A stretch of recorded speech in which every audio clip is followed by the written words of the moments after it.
My dear friends, welcome back to another episode of the Shemad podcast. I am in such an elated mood. I've had such an incredible week. And it really comes down to I'm just in such a state of gratitude with a recognition for the people in my life. A year and a half, 2 years ago, the company I was working for brought someone in, a team of people to help us with the organizational synergy in the way we interacted with each other. And one of the exercises that they had us engage in was where they asked everyone who their heroes are. And everyone shared the people that they deemed to be the heroes that they looked up to. And they asked me, Dan, do you have anyone? And I said, no one's really coming to mind. But the reality is that I had so many people entering my mind contemplating who are my heroes. But I didn't speak up because they were people that I know no one would know. Now, the names they gave were famous people, many in the entertainment industry, sports, music, acting, or business tycoons. And I found it actually perplexing trying to understand the metrics they used for measuring the qualities of a hero.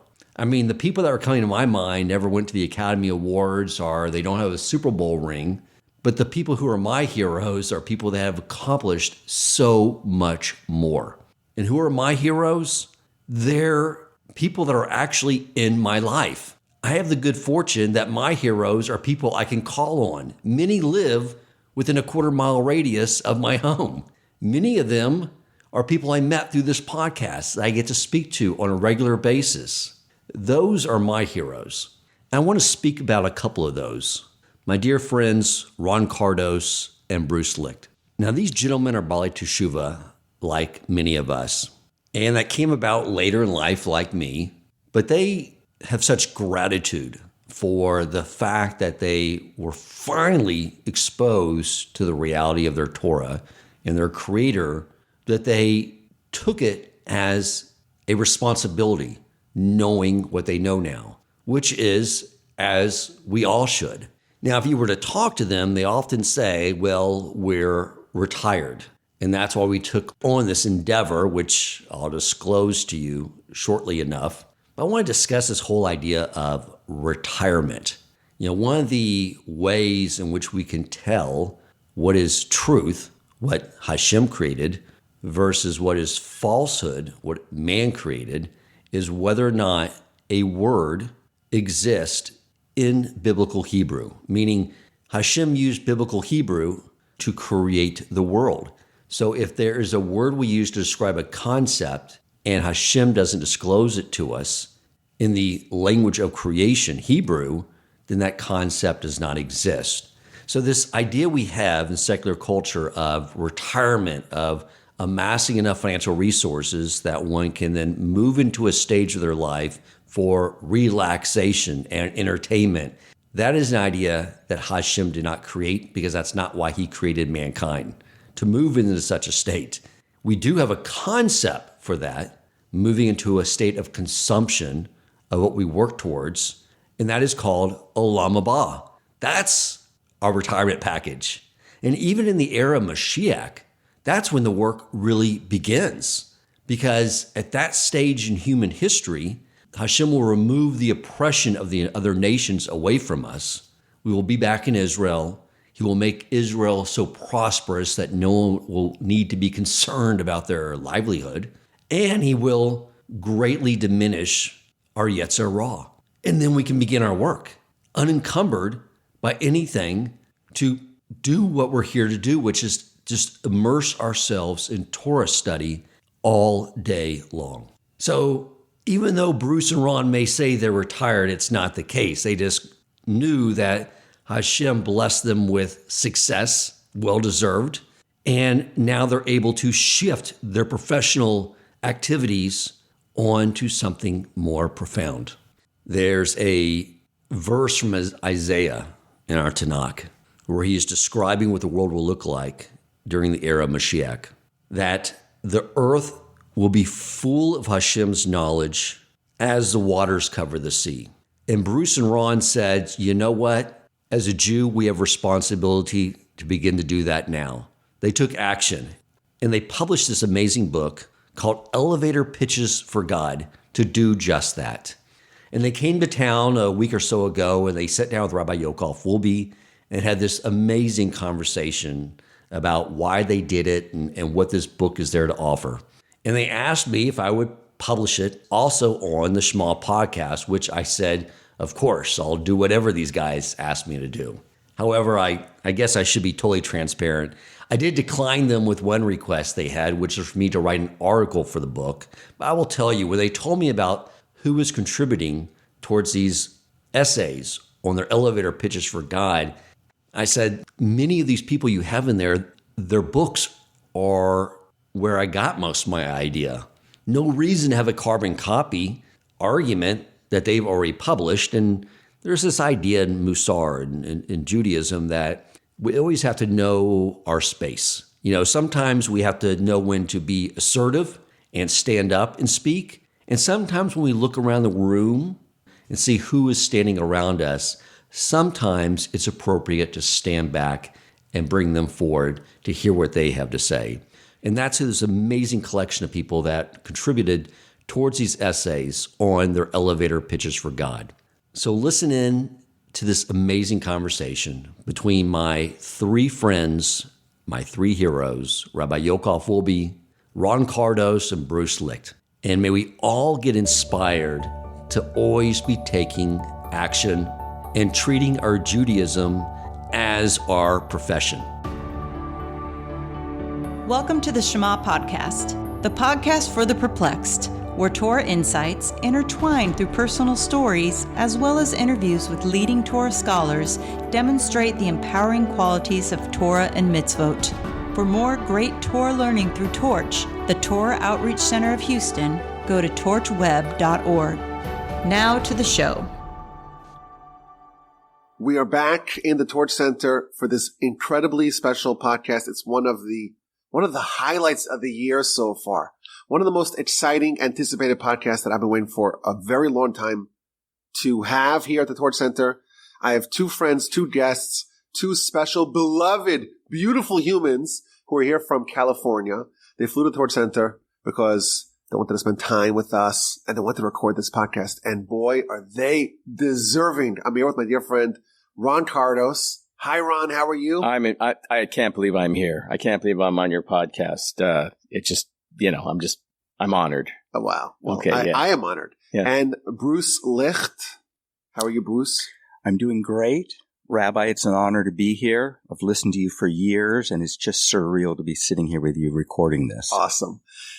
These two fine gentlemen are dear friends of mine personally, dear friends of Torch, longtime listeners. But I know you, the listener right now, you probably don't know them. But these two are incredible, incredible people. And they did something so radical, so utterly unique, so transformational that I said, you have to come to the Torch Center. You have to tell your story. So I'm going to give you just a little background here. Ron and Bruce, they sense the problem.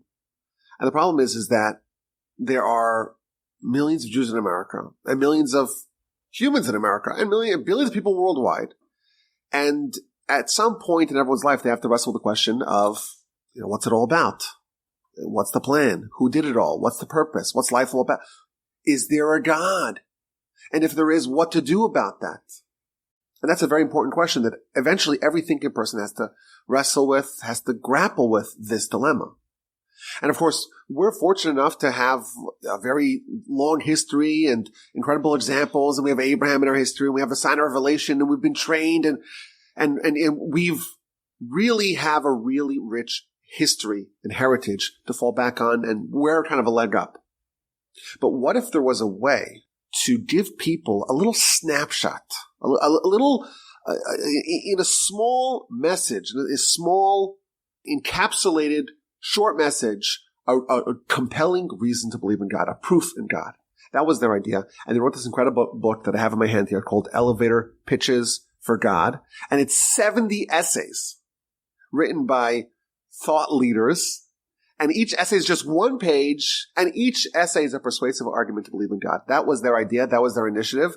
That's what they undertook a couple of years ago, and they just pulled it off, and it's incredible. I have the book here on my desk. It's absolutely gorgeous. So first of all, I want to give a big yasher koach to you two, Ron and Bruce, for doing this incredible service for the Jewish people and for really all of humanity, and really fulfilling the mission of trying to bring the knowledge and awareness of God to the world.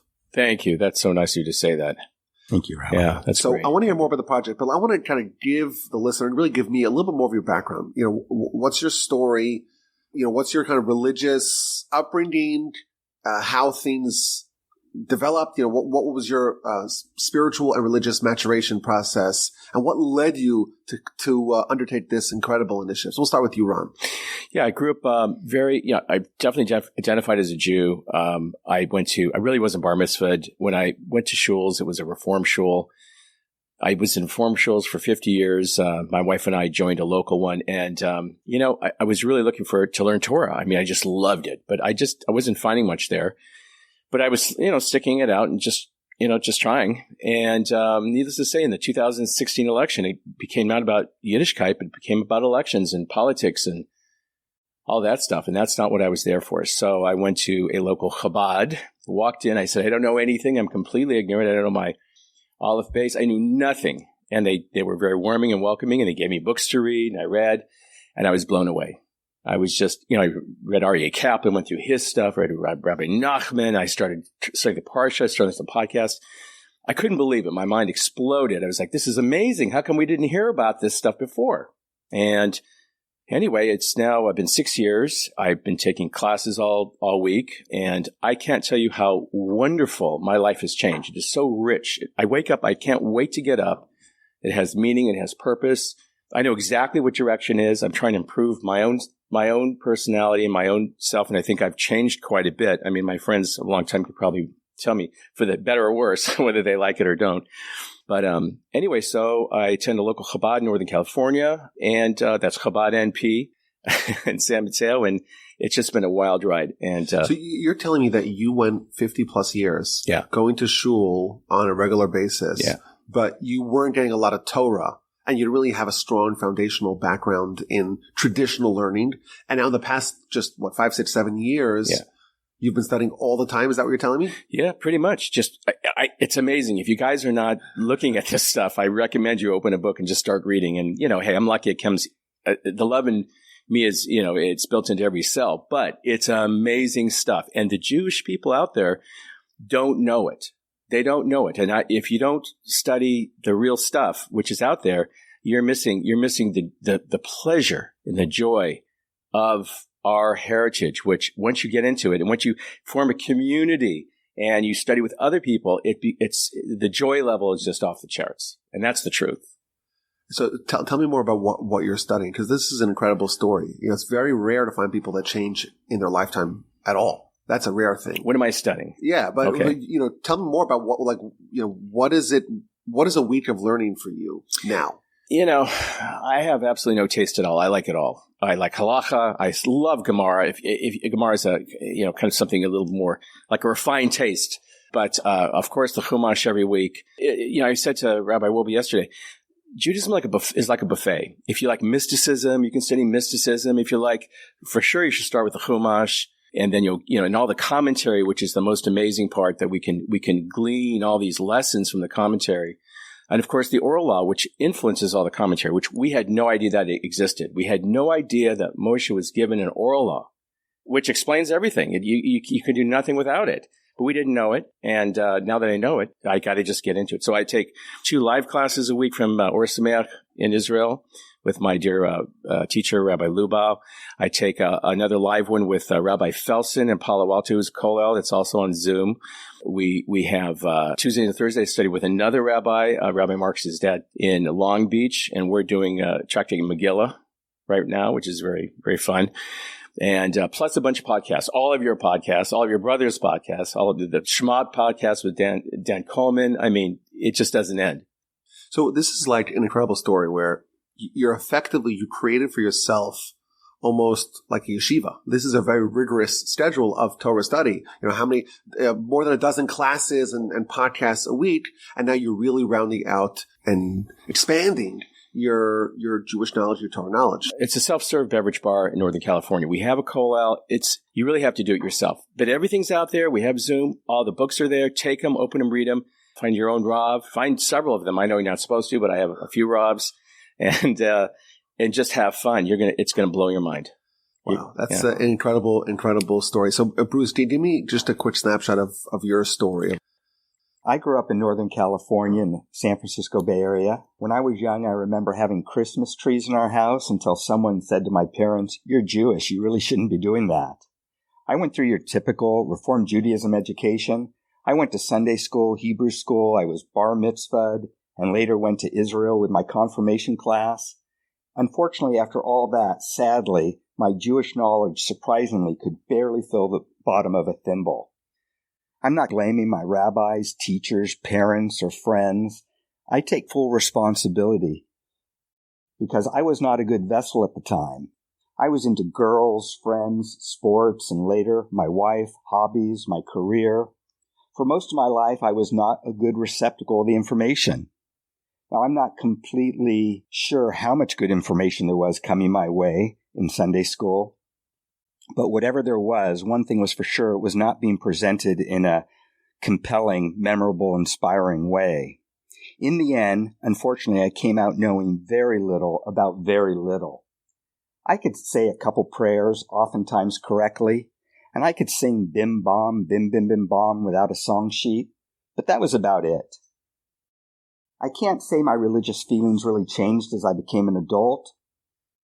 Of course, we had seders and celebrated Hanukkah, but I sure hope no one asked me to tell them any more than the very simplest surface descriptions of the festivals and holidays. Most of my life, I was pretty embarrassed by how little I knew about my own religion. I was embarrassed being around other Jews who knew something about Judaism, and I was even more embarrassed being around non-Jews who knew more about my religion than I did. But luckily, my friend Ron here got me interested in learning more, and I am forever grateful. The good news is that I rarely ever have those embarrassing moments anymore, so there is a cure. Go and learn. But I'm a testament that it is never too late. In fact, I have learned of many impressive people like Rabbi Akiva, Dan Coleman, not that I put myself in that group, who did not start their journey as a Baal Teshuvah till later in life, and they managed to learn some incredible things.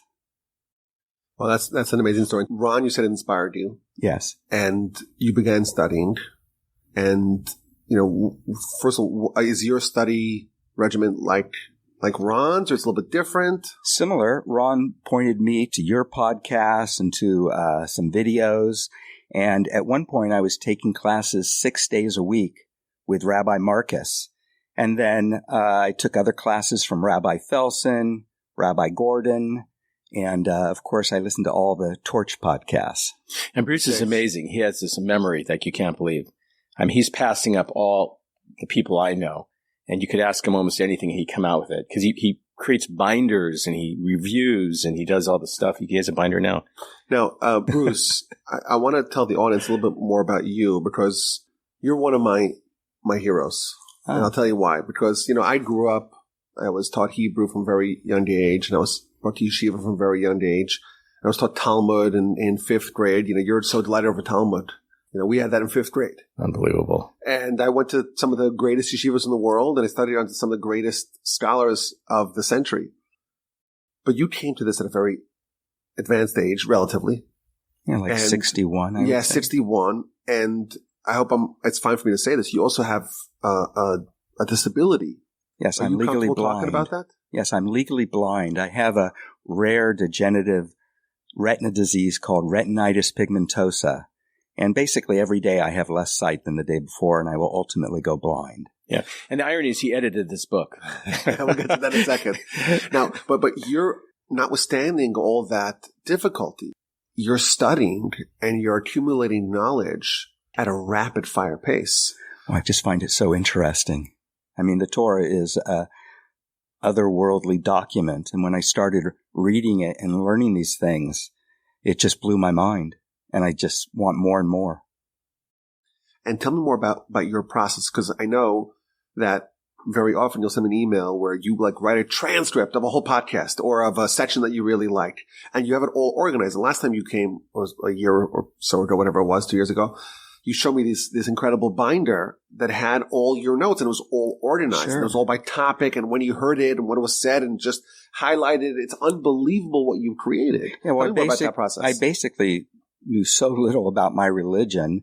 And when I started taking classes, when I would hear these things that answered questions for me, I would start to write them down. And pretty soon I got more and more information where I started to have to start categorizing it into, people, vocabulary, Israel, proofs of Torah, etc. And pretty soon this document became about 500 pages or more. I know if I ever want an email from Bruce, I know the simplest way to get an email from you. You ready, Bruce? I'll tell you one of my tricks. I say in the podcast something with a list. Like a list of 5 things, or 7 things, or 10 things read before the Torah. It'll be transcribed. Right? It'll be transcribed and in a book shortly. And I'll say I'll read like 4 or 5 of them, and then skip the rest of them. And Bruce will always say, "No, I need that for my corpus, right? Because you're building out this incredible encyclopedia, really." Yeah. Well, every Shabbat I take out this book. There's this one section called "Points by the Numbers," where anytime I hear you or someone say, this occurred 3 times, or there are 7 of this or 10 of this, I write it down and I put them in numerical order. And every week I just read it, and it's a great way to learn. And are you also doing this because you're sensing that your sight is diminishing every day and you want to just kind of memorize and organize it? If I don't do it now, I won't be able to do it. He's always done this. I went to college with this guy. It was a nightmare. He'd have all his notes. Well, I'm lucky that I have something that creates urgency. Yes. To learn. Yes. And I will tell you something, and I might have told you this in the past, I don't remember, but the Talmud says that there was one of the sages who had a near-death experience. He died and was resuscitated, came back to life. And they asked him to describe what he saw. So we spoke about this in the podcast a few times. He says, well, I saw that it was an upside-down world. The lofty ones were lowly and the lowly ones were lofty. And I heard that they were saying, what did he hear? What were the sounds that he heard in heaven? Praiseworthy is he who comes here, v'talmudo, and their study is in their hand. And the commentaries there explain that when you write down, you take notes, you take copious notes of all the things that you study. In heaven, when the people come there, they always say, what are you bringing with where are your notes? Where are your notes? The Jewish people always kept notes of their Torah. Even before the oral Torah was written. Every single sage, the Rambam tells us, every single sage kept for themselves their own notes. So that way it would be organized for them. And I think you're just an incredible testament of that. Not just to study. A lot of people study, they enjoy listening, and in one ear, out the other, right? You've heard that term. They study and maybe they remember, but it's all a big mush. Talmud says you have to study something 101 times to know it well. You study 100 times, it's good, it's not great. 101 times, well, then you'll remember it. So the idea of repetition and study, oral Torah, it's called the repetition of Torah. You gotta say it over and over and over. And I think you're a real testament to that. And you have this incredible work. And it's also nice to know that you have something tangible that you're holding in your hand, right? Yeah. Meanwhile, I'm in trouble. Yeah. No notes. We saying no notes? No notes. Well, it's great to have something you're working on that you're passionate about, that's meaningful. I mean, I'm happier than I've ever been, and I just can't wait to get up in the morning and study Torah and work on this book project. Amazing. Now, I want you to tell me, Bruce, a little bit more about what you were doing before you started becoming a real student of Torah. Because today, how many hours a day do you study Torah? Oh, well, I mean, every night I go to bed, I pray that I'm going to wake up really early. And I love to start listening to your podcasts or other things when it's pitch dark. And I listen for a couple hours and watch the sun come up every day. And sometimes I study for, then I might take a class, come back to studying later. So it varies by the day. You're studying hours and hours and hours. Sure. Well, it's so enjoyable. Amazing. Me too. What an inspiration. Yeah. But you used to be, you told me this, and if you don't want to share it, we could just cut it out of the podcast. You don't worry about that. But you told me that before you got into Torah, you were also very busy with your projects, but your projects you were involved in politics, policy. Tell me more about that. Well, I was a political science major in college. And my second career, I was with a national technical publisher that involved politics. So, I was very into it. I wanted to know what was happening in the world. And I spent hours and hours and hours a day trying to be informed. But after politics is very frustrating. And after years and years and years of that, I realized that, I probably haven't really convinced hardly anybody, to see things the way I do. And at a certain point, I just gave it up and I started studying Torah.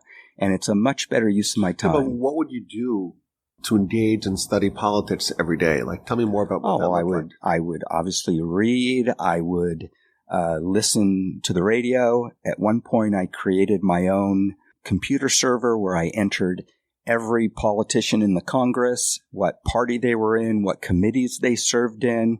And every day I'd listen to the news and I'd come home and I'd type out an email and I'd send it to all Republicans, or I'd type out another one, send it to all Democrats, or I'd send it to people that served on a particular committee. And I was sending out about 10,000 emails a month, I think it was, until I got shut down by the government. They said, it's too much. And like I said, at a certain point, I got interested in Torah and I just lost interest. So I think it's amazing, because we're friends and I know the basic contours of your story, but y'all have been best friends for 40 years? A long time. 46 years. For a long time. Bruce is able to study all of the congressmen and all of the congresswomen and the senators and the House of Representatives and know which committees everyone's on, kind of have all that organized and to be able to send thousands of emails, barraging them, a barrage of emails, right? Salvos of emails until they say, yeah, it's enough. Bruce, we got it. It's an organized mind. It's able to kind of amass an enormous amount of data and organize it. He had that quality, and it was for futility, because it doesn't matter. You didn't change any votes or anything like that. Now you're taking that quality and using it in Torah. A lot better use of my time. You're studying it all, and you're organizing, you're taking these copious notes, and you have this incredible binder that gets bigger and bigger every day as you amass more and organize it, all by number, by topic. You select the different people, the different ideas, the different themes, different parts. Everything is nicely organized. So to me, that's beautiful. Now, Ron, you're like the consummate sales guy. You could persuade me to buy anything, right? And ever since you've gotten into Torah, you made it your mission, and I don't want to speak for you, but you tell me if this is true. You made it your mission to try to spread this as much as possible. For sure. It's just what I do. Well, when I'm excited about something, it's good, whether it's a product I use or whatever it is. And this is the most amazing thing there is. And it's completely not being heard by the majority of Jews in the United States. And it's there. And it's so magnetic. I keep saying this. Maybe I should not keep repeating myself. But if you haven't dug into this, you got to open some books and start. And I know I'm not a great reader. I read very slowly.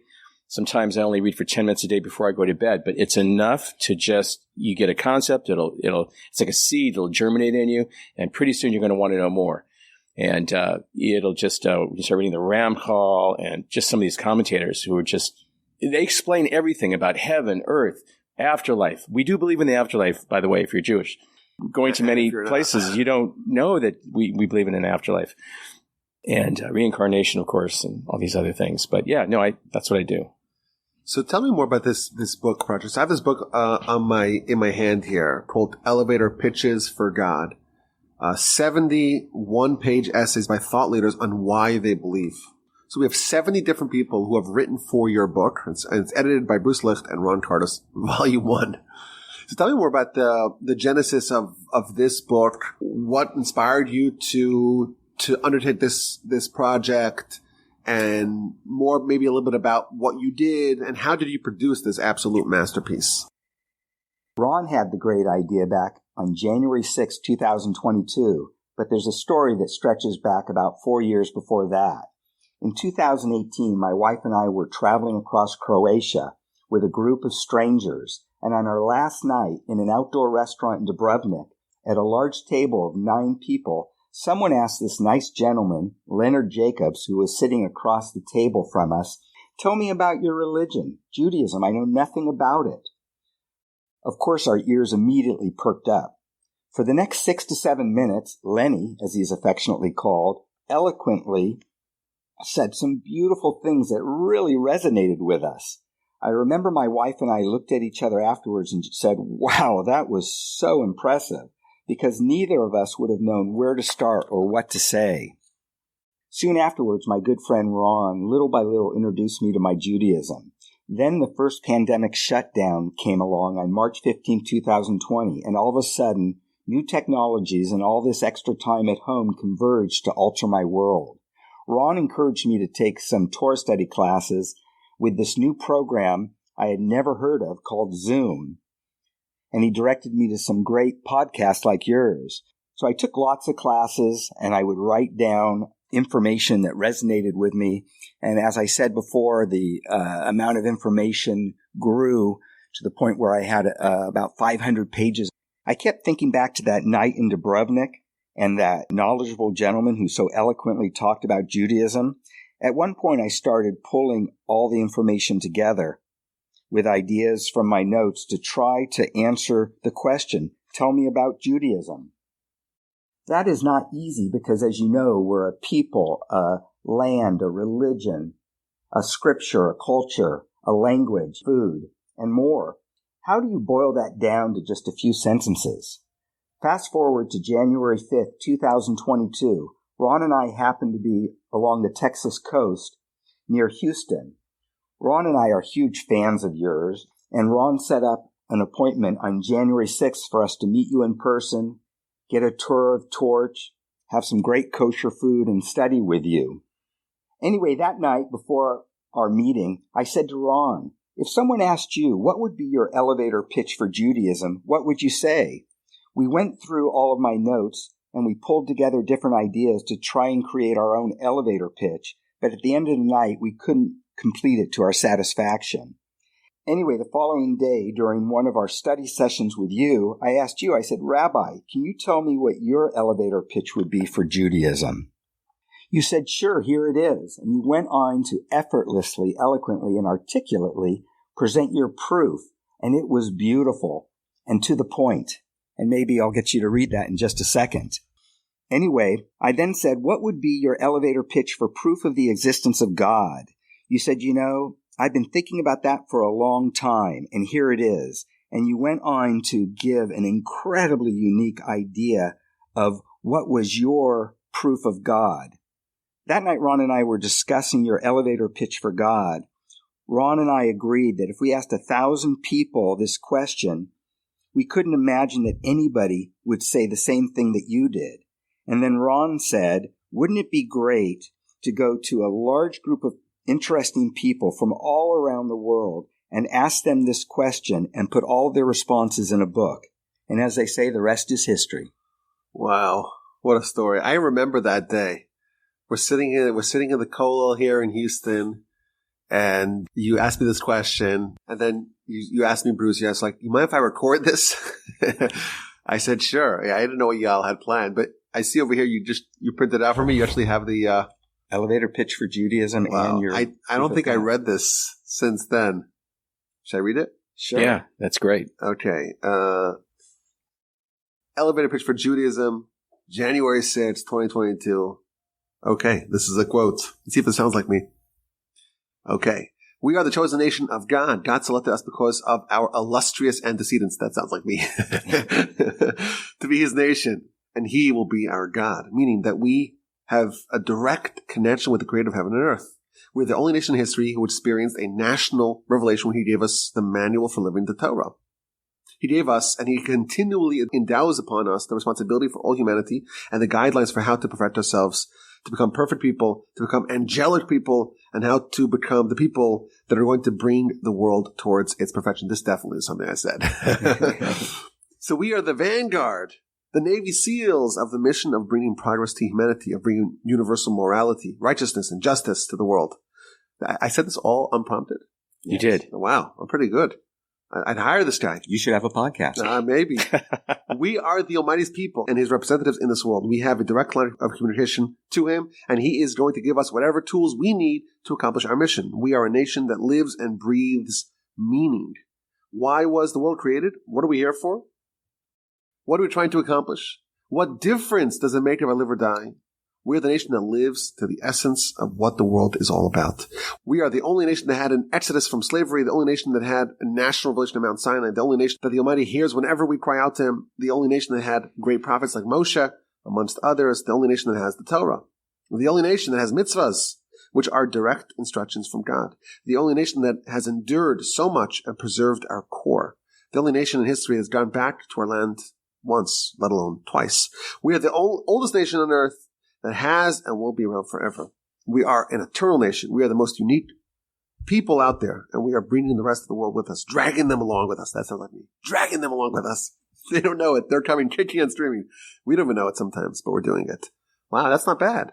That should be on the entrance of every shul. You think so? Yeah, because it explains it. People don't know most of what you just said. Wow. Do we have time to read the your elevator pitch? You could actually only read that bottom big paragraph. I think that. Which one? This one? Yeah, that one there. Yeah. I should mention that Rabbi Wolbe, we're very honored that he wrote one of our closing remarks for the book. So this elevator pitch that he's going to read right now is not in the book. What he wrote was actually much more in depth, very powerful. But this is what he said to us that day. Okay. It's a lesson, when you say something, someone's recording it somewhere, right? That's right. My father used to say that his father, the first thing he taught them as children was the Mishnah. That you have to know what's above you. Ayin roa, an eye that sees, ozen shemas, an ear that hears, v'chol dvarach b'sefer chatav, and all your deeds are transcribed, are chronicled in a book. So this is an example. This is what I said in January 2022. That's already 2 years ago. And you have it over here. It's transcribed in front of me. Okay, let's see. I will tell you what I think is the most persuasive proof. I read a lot of literature on the meaning of Torah, and I find that there is a living answer, and then there is a literary answer. Okay, that's interesting phrasing. The literary answer is, well, look at the Torah. Look what the Torah says. Look at the construct of the Torah. Look at the event of the Torah, national revelation, etc. Look at the instructions of the Torah, etc. I think there's much more powerful proof. And that is, if you ever meet a real, genuine, bona fide Torah scholar, you see a human that is operating as a completely different species as everyone else. Their character is refined, their behavior is sterling, their intellect is penetrating, their insight is overwhelming, and it all packages itself beautifully. You see a human that is perfected. And the only area where we find those things, absolute perfection, is a true Torah scholar. That is a result. The proof is in the pudding, shall we say. You really transcribed it perfectly. Okay, that is what I feel is the most persuasive. It is seeing the product of Torah. Wow, I love that. So great, and it didn't even make the book. That tells you how great the book is. Yeah. So this book it's not about proofs of Torah or Judaism. It's really about proofs of God. Right. So tell me more about the vision for the book and how it developed. So you have this idea you had this experience in Croatia. This one person is able to speak eloquently just to kind of capture the essence of Judaism in just a few short sentences. And you felt bad that you weren't able to do that, right? I've been around for 50 some odd years and I can't describe my religion. Right. And you're like, well, let's try to make a project out of this. Right. Yeah. Well, that launched Bruce in his learning. He realized, I think even more so because he realized this guy could say all of this in 5 minutes. But when we started this book, we thought mistakenly, I learned yesterday that our job was to bring the Almighty to the world. Ethical monotheism. And we thought, okay, let's just do our job. Let's start at the very beginning. First of all, do you believe or not believe? Let's get proof or evidence or whoever. Let's hear from the very smartest people out there that we can get. So we could talk about this if you want. We invited senators and ambassadors and movie stars and great scientists. And surprisingly, a lot of them said, sure, I'll do it. For free. Everyone did this for free. Okay, so they sent us their essay, 500 words exactly, 1 page. We only give him 1 page to prove God. Actually, the original name of the book was Proof of God, but we kind of toned it down. It was a little heavy-handed. And the essays that came in were amazing. We did invite the Muslims. We invited Christians and Catholics. This is not a Jewish thing per se. This is it's not a non-sectarian. Right. Non-sectarian. All humans. We believe all humans that believe in God. That's right. And certainly the Muslims, we believe in the same God as they do. Exact same God. The Torah is part of everybody's religious canon. True, but we have theological differences with the Christians, but not the Muslims. And therefore, we all believe in God. We believe that every human has to believe in God. It's one of the 7 Noahide laws. It's universal. And the application layer is not even addressed. The Judaism and Torah is not addressed in this volume. Is that right? No. You started. So mistakenly, we were out there to spread, to start this and then make something on the Noahide laws. Now I learned yesterday that it's really not our job. We should just be a great example, and that's it. So in a sense, we've been let off the hook. But anyway, we're already on our mission. So here it is. You get proof of God from scientists. And so tell me some of the personalities that wrote for your book. Well, do you want to? Well, we have Ambassador David Friedman. We have Senator Joseph Lieberman. So these people, busy people, famous people, they just took the time to write for your book? Yeah, at the beginning, Ron and I had a number of meetings. We had a phone conversation with you to first learn, how should we approach these people? What should we say? We also met with Rabbi Marcus, and we got a lot of great ideas from both of you. Mm-hmm. And then we started developing an invitation that we would email out. And there's a gentleman that wrote for our book, incredibly intelligent man named David Porish, and he helped us in developing our invitation. And we just really were working on getting all of our ducks in a row, and our plan was to launch it on the 1st of Nisan, which was the day that the tabernacle first opened. And we just started sending out invitations, and we just got a great response. Obviously we sent out invitations of people that did not respond to us, but sometimes we'd send out an invitation and, 10 minutes later we'd get a response, I'm in. Right. Wow. We tried to look for emails with these people finder things.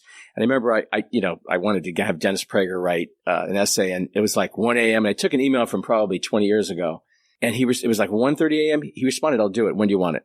Wow. And it came in like in 5 days. Perfect. The picture, the bio, everything was there.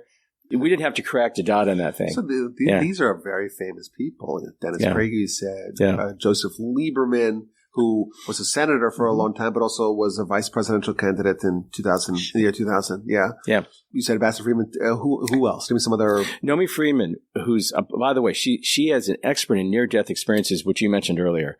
And that is some spooky stuff, because this woman went around interviewing hundreds and has read cases of thousands of people who have died clinically and then come back and remembered it and told the story. And I'll tell you what. And she weaves that into her proof? She does. So we have very interesting people. You probably wouldn't know who she is. I mean, she's, as far as names. We have Mayim Bialik, Jeopardy host. She was on The Big Bang Theory. We have some other actors as well. We have some great writers who wrote for Friends and other shows. And what was the response? People. I imagine people love this. I love this idea going, just going out of the gate. I loved it. Yeah, everybody responded to us so favorably. Those that did respond, either they completely didn't respond. Senator Lieberman wanted a call with us, so he got us on the line. His secretary Vernal and said, "Who are you guys?" He goes, "Really?" And we told him, we're two kind of retired guys. We've been friends for 40 years, just regular guys. And he said, "What do you do?" We said, "Well, we're retired." He goes, "Really? You're retired?" He goes, "I go to work every day. I'm like 80 years old." He goes, "What do you guys do?" I go, "We say Torah." We said, "Join us." Before we reached out too, we were talking to all of our friends and telling them what we're working on to see if they knew anybody that would be appropriate for the book. And at one point, this gentleman, Larry Thal, said, I know 2 people that I think would be perfect. One gentleman, his name is Raymond J. Leopold, and he invented all the satellite communications technology that we have. When you pick up a phone and call someone and they answer and there's no delay, that's because of his... I don't pay for Verizon, so I don't know what you're talking about. And then he also got us a gentleman named Don O'Neill, who's one of the largest fund managers in the world. We wrote in our book that he actively manages billions, but I think he almost manages $1 trillion, but because he was a little short, we couldn't say trillions. But he wrote a very interesting essay for us. And then as we got very successful people, famous people in all different domains. Yes. As we then talked to people and got to know them and got their essays, then we would ask them, well, who do you know that would be right for this book? And for Raymond Leopold got us Joe Bingold. There was a gentleman named John McNulty. He was a GM of Intel, among other things. He got us a number of people from the University of Notre Dame. We have the Dean of Engineering, Patricia Culligan. We have the Dean of Science, Santiago Schnell. We have David B. Go, who's the Professor of Aerospace and Mechanical Engineering. So this is like the elevator pitch for the elevator pitch. Like the book, if you think about it, like imagine someone is wrestling with these questions. And really, we all are, even believers and non-believers alike. We're always, this is a central question of our life. Right. You got the opportunity in this book to take, 70 elevator trips. Like imagine, how would that be if you walk into an elevator and you see, Joseph Lieberman or Alan Dershowitz or Dennis Prager, and you say, tell me about God. Like, why do you believe in God? Just like we did with you. Yeah. Spurt it out. And right. This is their answer. You get to hear from these incredibly accomplished people. Right. We have newspaper editors, David Suissa. We also have a lot of women in this book, too, by the way. Some of my personal favorites, and if you read them and slow down, they're just amazing. Iddy Kay, who runs Beis Chano, who's an amazing modern-day sage, I would call her. Amazing rabbis. Lawrence Kellerman. My man, Rabbi Breitowitz from Or Sameach. Yeah, unbelievable. Who, by the way, his essay is very simple. This guy's brilliant off the charts, and his essay is so understandable and so easy. Giants in Space, Gerald Schroeder, nuclear physicist. So this is just an incredible accomplishment, and I want to give you two a major Yasher Koach for doing this, because this book could really change the world. Because, again, everyone is sharing their perspective from a different angle. And, not everyone will be influenced by each one of the arguments. You sent me one of the arguments. The logician. The guy Bruno Paleo? Yeah. Oh, yeah. No. He's a logician. And he's talking about the ontological argument. I don't even know what the ontological means. Yeah, we had to look that up too. Right. So I'm like, I don't know if that moves the needle for me, but for the super, super bright and super advanced, intelligent people. Yeah, we loved it when people brought in their life experience into their essays. We have the Supreme Commander of NATO, James Stavridis. Ari Sasher, who invented the Iron Dome. So this is just incredible. It's crazy. It's incredible. It's crazy. And you guys just pulled it off. And the book is gorgeous. Like, this doesn't really play out well. We'll talk about the printer. We should talk about that in a sec, because that was amazing how we found this printer and how that whole thing worked out. There's this incredible art.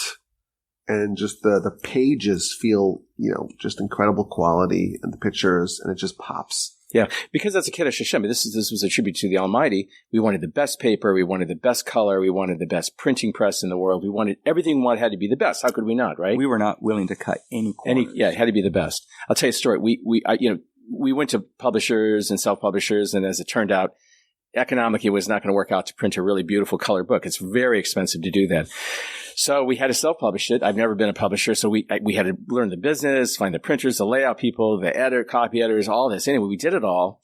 And I called this print broker, and I said to him, hey, these guys, they print in like Turkey and South Korea and all over the world. They print millions and millions of whatever they print. And I said, who's the best printer in the world? And he said, it's probably this woman-owned business in Shanghai. She's the best.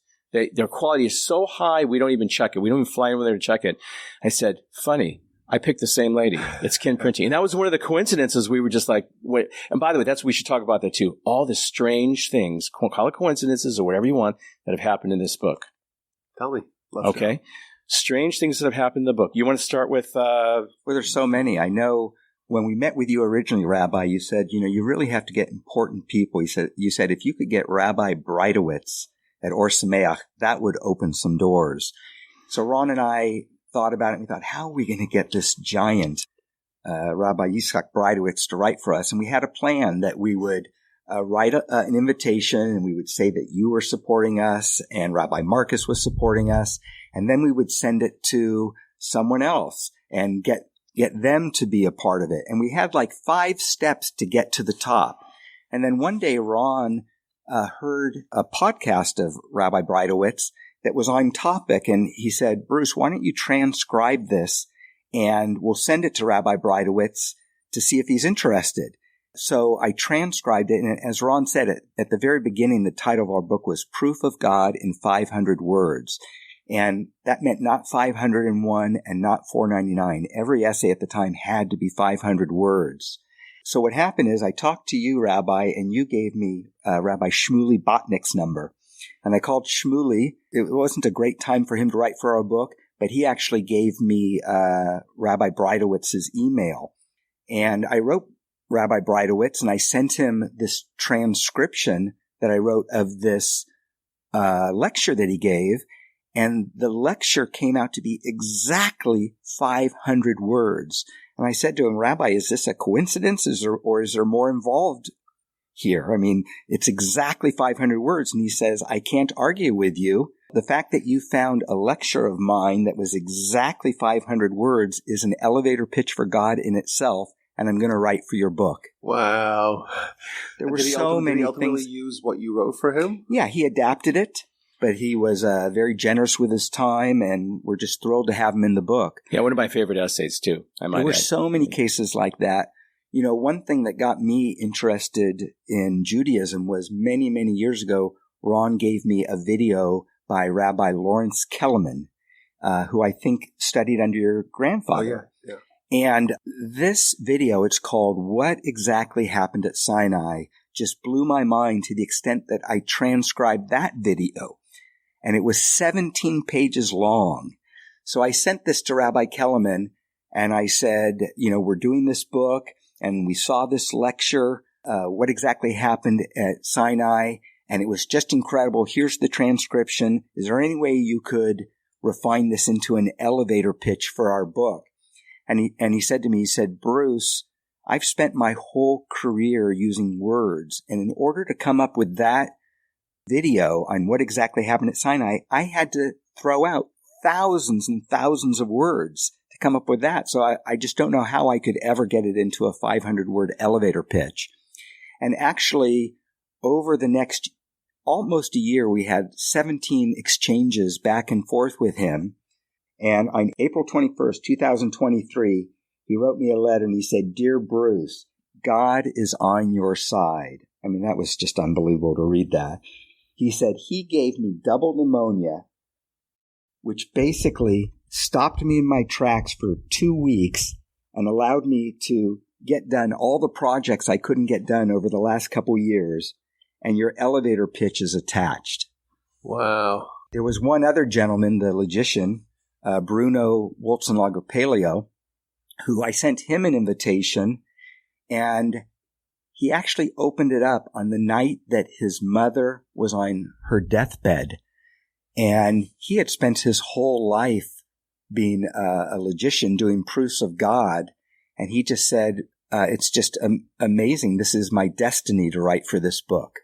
And he actually dedicated his essay to his mother. Yeah. On the printing end, there were some really strange things that happened. We tried to get a layout person who was recommended in the industry, 30 years of experience. 2 days after we gave him the job, he is in a bad accident. He almost loses an eye. So we get another person, and 2 days after he got the job, he has a heart attack. At this point, Bruce and I stopped and looked at each other and said, okay, what do you want us to do? What do you want us to do? So we got some more recommendations from our copy editor, Ruth Kahan, who's amazing, and we got Shani Cooper.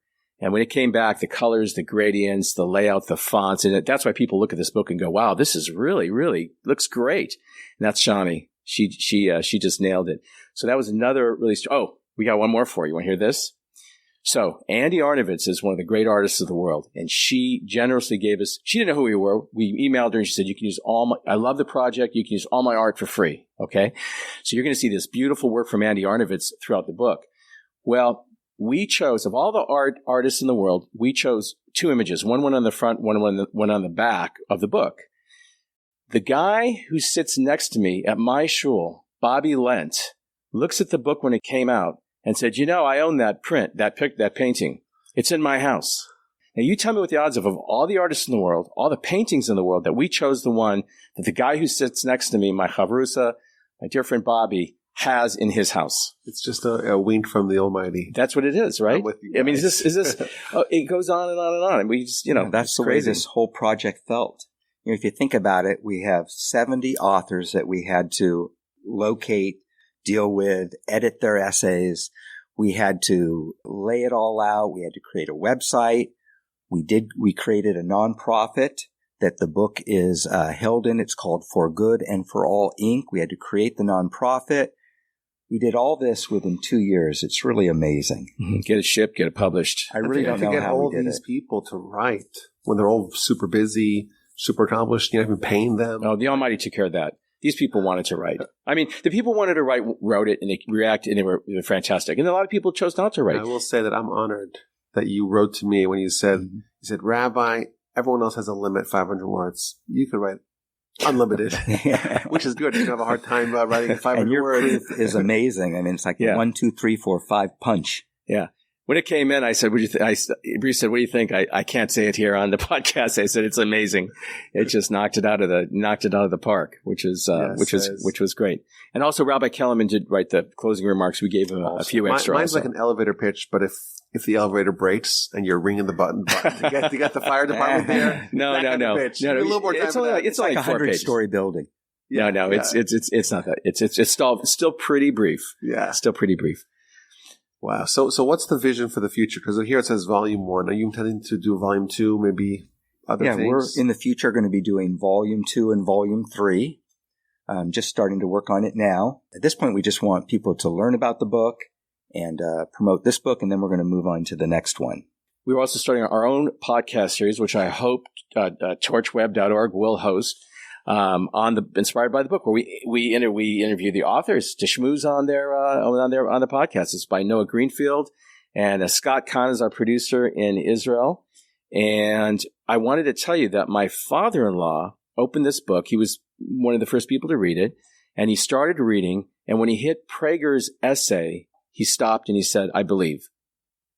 I don't need to read anymore." He goes, "Now what do I do?" So this actually is go through the book without reading mine, though. At the end, he has mine. Right. You can skip mine. He'll get there. Right. Yeah. Tell him to start from the back of the book. Yeah. It's like the Wolby. With a name like Wolby, it's a W. You're always the last, right? Always last. Start from the back. That's right. Yeah. Listen to your podcast in reverse. It'll be better. That's how I doesn't seem making sense, does it? Right. So anyway, you saying your father-in-law was not a believer beforehand? No, I don't think so. I know for sure he was not. And I mean, that's pretty powerful when that's one of the best things I've heard, because that's vindication, validation. This book actually worked. It did what we were supposed to, was because no one's heard these arguments. And again, there's so much variety. So if one essay doesn't speak to you, you're only investing one page. What does it take? 5, 6, 7 minutes? Not to even. An idea that could change your life? Not even 2, 3 minutes. And if you're only just one, just turn a page. There's 70 of them. It's unbelievable. Right. 70 different angles. Right. To be able to answer the most important question, and that's why are we here? Where did it all get started for? What's the purpose? Is there an absolute truth? Is there an existence of God? Is there absolute morality? Is there something that I have to do, or else I have to suffer the consequences, or not? But that's the most important question we have to ask, and we have to get an answer to. We have to live our life accordingly. And this book is a smorgasbord of these incredible, incredible essays. And again, it's the beauty of it is that probably each one of these arguments can be expanded into a whole book, because you bring in all the proofs and all the elements of it. But here it's just distilled for you. Yeah, people don't have time. Yeah, give it to me quick. Right. Yeah, right. It's like TikTok, right? One guy who's Everyone wants little sound bites. It's like sound bites. Yeah, you can read one essay a day. Yeah. Right. Yeah. Right. It's a great coffee table book. It's gorgeous. Also large and big and gorgeous. And it's also available. Amazing. You guys did a great job. Thank you. Really It's also- I recommend everyone go right now to Amazon. Buy this book. Buy this book. I don't get any royalties. I wholeheartedly endorse this project. I feel fortunate I played a small part in getting it off the ground. I'm very proud that I was able to write for the book. And what can I say? You guys did a great job. Right. And if you could send us $5 or whatever you have, we are a nonprofit. We paid out of our pocket for all of this stuff. And we'd like to work on volume 2. We would like the podcast. We do an amazing amount of work for very little money. It is completely tax deductible. Our website is EP4G.com, standing for Elevator Pitches for God. Wow. You guys did a great job. The book is called Elevator Pitches for God, 71-page essays by thought leaders on why they believe. Volume 1, edited by Bruce Licht and Ron Kardos, and Bruce Licht and Ron Kardos are here. You're in the Torch Center, and I have the book in my hand. We have a few copies over here. It's also available in an audiobook and in a Kindle version. Yeah, and swing by the Torch Center if you want to take a look at it, because we have a few copies over here. Y'all were kind enough to give us a few copies over here. And what can I say? wish you guys to have tremendous success in getting the book out there. I hope it really makes an impact. I think it has the ability to. I encourage everyone to go get this book right now, read it, peruse it. You don't have to read it linearly, because again, each one is its own self-contained essay. But volume 1, I hope to see volume 2, volume 3, and so on. And what can I say? And we hope that everybody who hears this will help us get the word out there. Maybe buy a couple, give them to your temple, your church, get some for the hotel in your area to put in the drawers by the bed. We've got to get this out there. Yeah. Box stores, hospital waiting rooms, doctor waiting room. That's when people are receptive to the yeah, exactly. The Army, the U.S. Army. Exactly. Send us to the trenches. Yeah. Well, okay. Thank you so much, guys, for coming. Again, you want to share your email address? People can reach out to you. Sure. It's Ron at ep4g.com. That's what the E, just not elevators, just E. E. Elevator pitches, number 4, and G. Yeah, you could also type out elevatorpitchesforgod.com and you'll get to the same place. But EP4G, so we have Ron at EP4G.com and Bruce at EP4G.com. My email address is, if you want to reach out to me, it's rabbiwall@gmail.com. Thank you so much, Ron. Thank you so much, Bruce, for coming to the Torch Center, for sharing your story, and for undertaking this mission, because this is a mission that will, in my opinion, it's going to pave the path for you to heaven in Olam Haba, because you guys did something to say, I want to do something to bring Hashem's name to the world. I want to reveal Hashem's name to the world. So really, big yasher. Thank you. I think that's really kind words. What can I say? Anything that I can do to help get this book out there, get volume 2, volume 3. Get the book, buy the book, support them. These are great people. These are heroes. These are leaders of our leaders in their communities, and people that we can really look up to. Their stories are incredible. They grew up really without a strong, robust Torah education. They self-trained, and they took upon themselves the initiative to do this incredible project. Thank you so much for coming to the Torch Center, and best of luck in the book, and bravo. It's been an honor. Thank you. If you enjoyed this episode, please consider supporting Torch so they can continue to spread Torah wisdom to the world by making a donation at torchweb.org and clicking donate in the top right corner of the page.